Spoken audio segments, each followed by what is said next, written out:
Hey, dog lovers.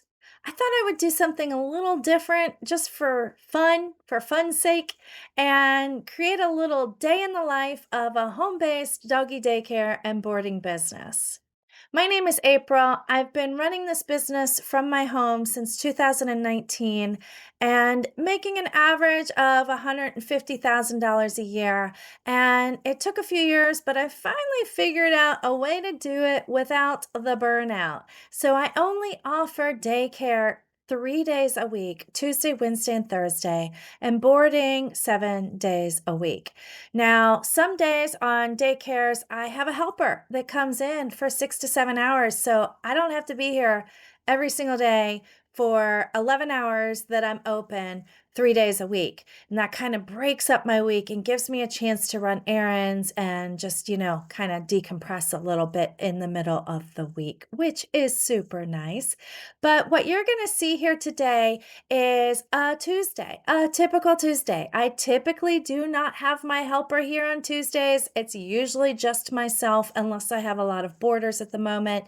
And I just run everything from open to close. And I open at 7:30 a.m. and I close at 6:30 p.m. So this is a super duper condensed version of it, but I tried to fit in all of the major pieces throughout my day so that you can get a sense of how I organize things, of the routine that we have, and just how things work in a non-kennel based home doggy daycare and boarding business. So let's go have some fun, shall we? I start my day off with basically getting everything ready for the doggy daycare arrivals. This means shutting all of the windows and the blinds to the back deck where everybody enters so that when dogs come in, they're not, overwhelmed with all these dogs barking at them in the windows. So here is my first arrivals at 7:30 a.m. on the nose every Tuesday. Mr. Roger and Pooh Bear. They were rescued from a hoarding situation, so they've come a long way. Now we have Coco Loco, I like to call her. She's coming in through the door. She's super excited, always barking with excitement. And here you see me fast forward to letting Pixie out, who was boarding with me already. So I let her out and let her start to get to know the dogs that have arrived. And this is our introduction process. We let dogs out pretty much one at a time. Here comes little Monty. I think that is, Monty. And, we got them all introduced. Everybody's relaxed with each other. So I brought them inside to get ready for the next arrival. And that would be Zoe. Zoe loves coming. She comes every Tuesday and Thursday. As you can see, when she comes in, she's headed straight for the yard. And then Sammy Joe.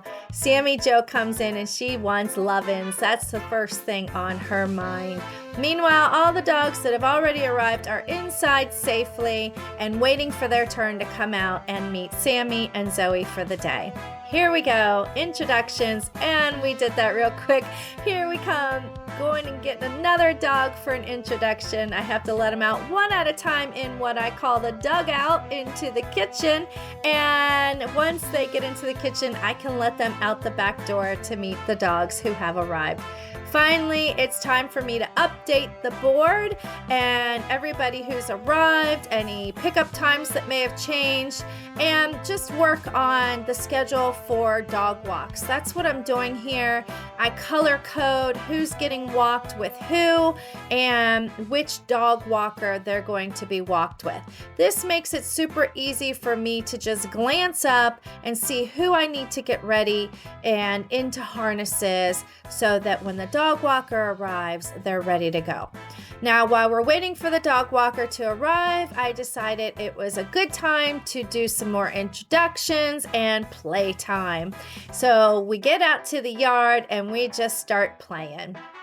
This is a perfect way to start working out their hyper energy when they first come in the door. They get to just kind of get their burst of energy, not all worked out, but get a start on it before their walks. There's Coco Loco coming in for some lovin's. And we're back inside getting ready for probably the dog walker. Yes, here we go. We're getting some harnesses on and getting them saddled up and ready to go. I like to make sure that they have a good snug harness to hook the leashes to, and then they also have to have a collar with their ID and phone number on it, their parents' phone number. That way, if for some reason they were to slip out of the harness, we can make sure they have some ID and contact information on them. So Miss Zoe was a good girl. She sat there when I told her to for at least a minute. And there's Pixie. Pixie girl's now gonna get harnessed up and ready to go. And they all know the drill. As you can see, we use the table. That has become what we like to call the Pepe's perch. We have the dogs getting outside ready for their walks. Here they go. So we actually have a pickup before that, though. We unfortunately had the pickup show up at the same time as the walker, which is no big deal. We were ready for it.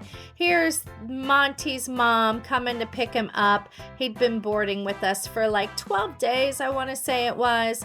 And so off Monty goes, say goodbye, and then here is our dog walker. And I'm letting in all the dogs for her to walk and, just saying hello. Usually her and I give each other a big hug, but I wasn't feeling very well, so I didn't want to pass any germs her way. Now that the dogs are out on a walk and I have less dogs to worry about underneath my feet, I decide to start making breakfast for everybody who was boarding and for my boys. So we're getting all of the food together. I like to try and get it all together, and then you don't see this, but off camera, I'm feeding one dog at a time in the kitchen, separate from one another, so that they don't eat each other's food and do not develop any kind of food aggression and, go after each other. Of course, I do some dishes while they're eating. And once we're all done with that, it looks like we're opening up the windows some, letting some daylight in, and we're going to go ahead and get the second round of dog walks available or ready for the dog walker. Oops, somebody had an accident. Had to clean that up real quick. And now we're back to updating the board. We're managing the walks, making sure we're getting everybody covered. And all the dogs are just hanging out, following me around, being really good. And here we are, dog walker's back for her second round of dogs. And little Dharma in my hands there is never too happy to go with strangers, but he's getting used to her. Here I'm actually chopping up the treats that we use. I'm very particular about using treats with only one ingredient. These are beef lung. That's what they are. They're beef lung. That's what they are. And so I chop them up into tiny pieces because they come in these really large pieces. And that way it's all ready for our future games in the afternoon that you'll see we end up doing. Here I have a customer texting me. We have a separate phone line. So when my helper's here, customers can send in their ETA and let my helper know what time they're going to show up. And that's who that was on the text, was Charlotte and Oscar's mom saying that she was on her way. So here's Charlotte and Oscar. These are our regulars. Actually, we just got Oscar adopted by Charlotte's parents, and we didn't do it, but they just adopted. And as you can see, he's doing great as a new pack member after a little bit of training. So here they are playing. We get a chance to play in the yard while the walker's out with 3 other dogs. And I love getting them out to play when the dogs are out for walks, because you just get more of a chance of a one-on-one time with them. Here, it's my turn for a break. I've been going since I woke up. So I made myself some breakfast and said, come on out and let them hang out in the yard while I ate breakfast.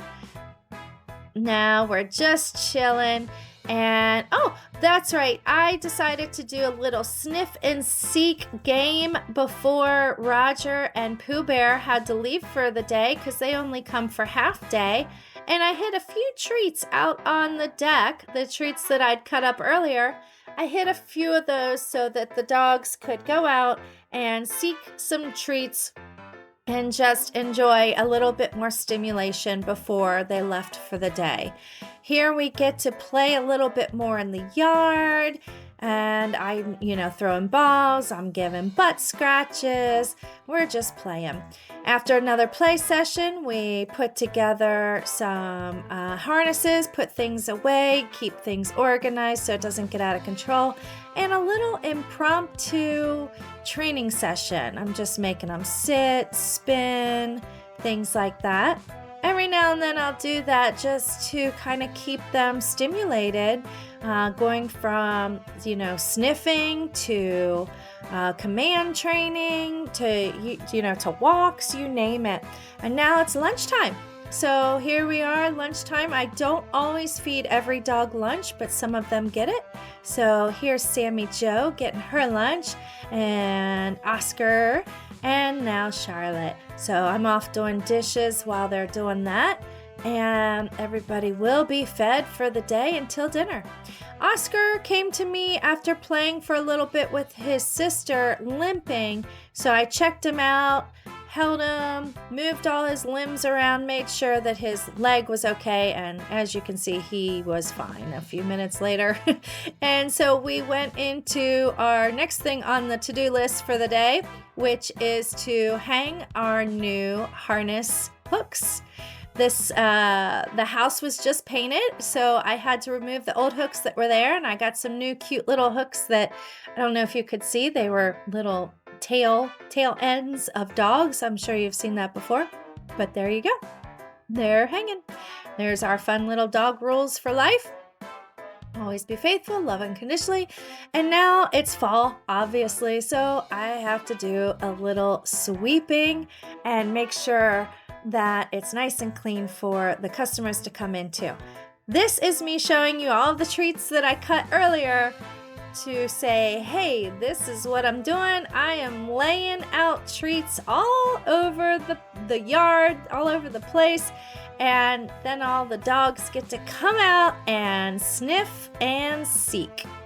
And this is probably their most favorite activity of the day, if I had to guess.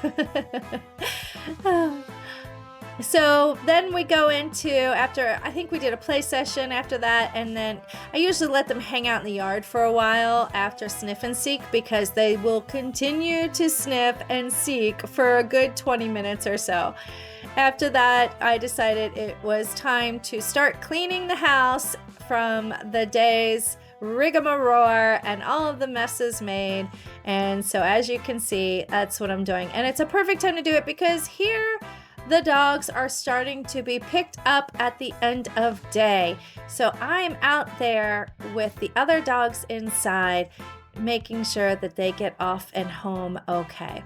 Here, everybody looks like they have left, or close to everybody has left, so I am setting up the chalkboard for the next day's visitors and what time they'll be here, what time they'll get picked up, and scheduling the dog walks so that when my helper arrives in the morning, all I have to do is say good morning and go off about my day while she takes over. And as you can see, that last little clip was the last dog getting picked up for the day right at 6:30. So we had a fun and fully active day, which means all of the dogs went home snuggle ready. I hope you enjoyed a day in the life of our home-based doggy daycare and boarding business.